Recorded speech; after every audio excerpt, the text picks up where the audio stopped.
Mamy dziś 19 grudnia 2017 roku. Nasze kochane przedszkolaki przygotowują się do wystąpień z okazji Świąt Bożego Narodzenia.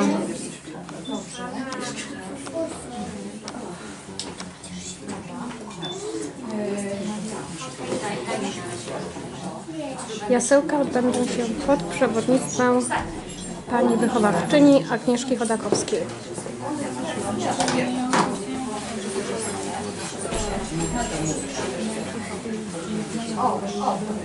Proszę, siadaj tam,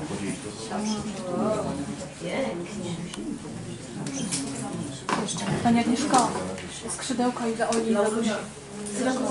tak, już.